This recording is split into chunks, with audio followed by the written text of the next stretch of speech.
We've been talking a lot about the power of influencing people, or the art of influence. And you might recall from a previous lesson we did on the SPIN technique: situation, problem, implication, and need. But this video lesson is really sort of drawing from the idea of helping you influence people and talking about what influence really is. And in my view, if you are influencing people, then you are demonstrating leadership in your organization. Okay.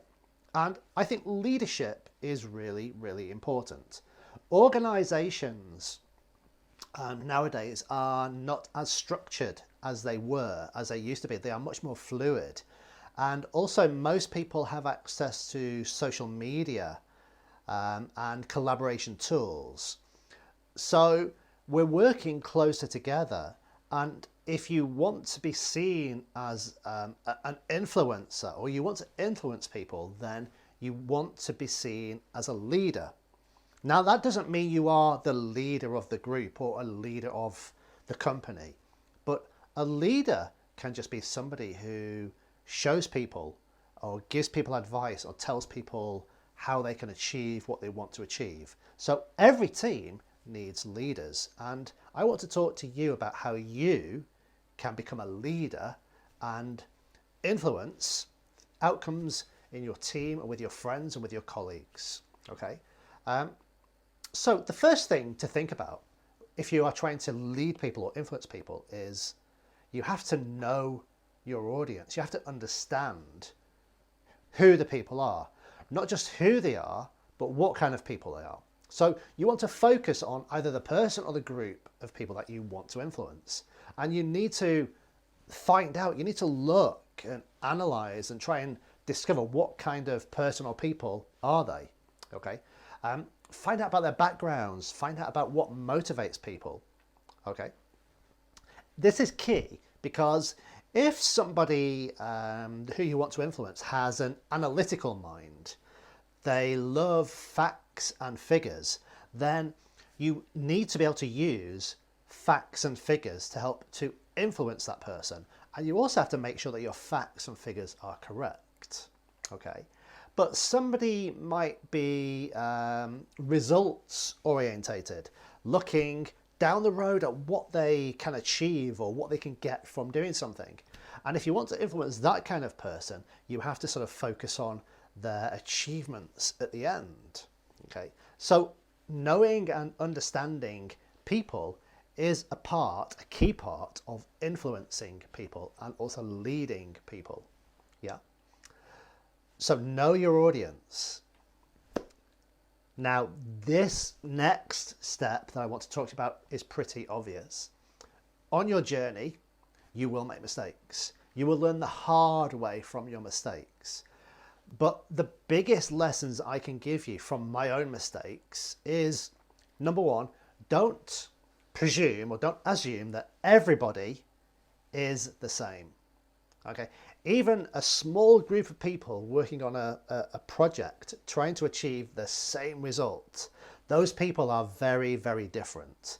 There might be an analytical person, there might be a results orientated person, and there might be somebody who is motivated by something completely different.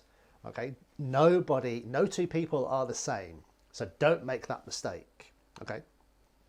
Second thing, the second mistake lots of people tend to do is they tend to think that that person over there, perhaps that person who is like a junior member of the team, is not really important.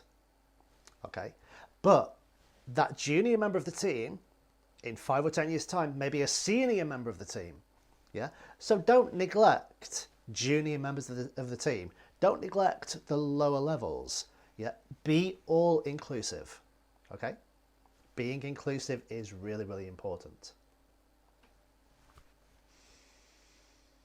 If you really want to influence people, you have to persuade people, okay, by telling them what is in it for them, okay? What are they going to benefit from? You know, what are the benefits to them, okay? from following your advice, from helping you, from doing this thing that you want them to do. Okay, so what's in it for them? Now, this could include a multitude of things, from new experiences, perhaps travel, working in a different culture, learning new skills, presenting to board of directors, could be technical skills. It might just even be career progression, okay? But what is in it for them? That is how you motivate people, by letting them know what they are going to get, what benefit they're going to get from following your advice. Finally, I want to talk to you about building relationships. And you should always think in the long term. If you want to influence people and be a leader in your business, in your company, in your industry, think long term. Build long-term relationships. Doesn't matter whether they're your colleagues, your boss, your clients, or your suppliers. Make sure you build long-term relationships. Make people feel that they are important. Okay? Offer them help. Pass on your knowledge, your skills, and your experience to other people. And don't expect anything in return. Do it because you are such a good, kind person. And people will follow you. Okay? Follow this advice and you will be able to influence many, many people throughout your career, and they will follow you.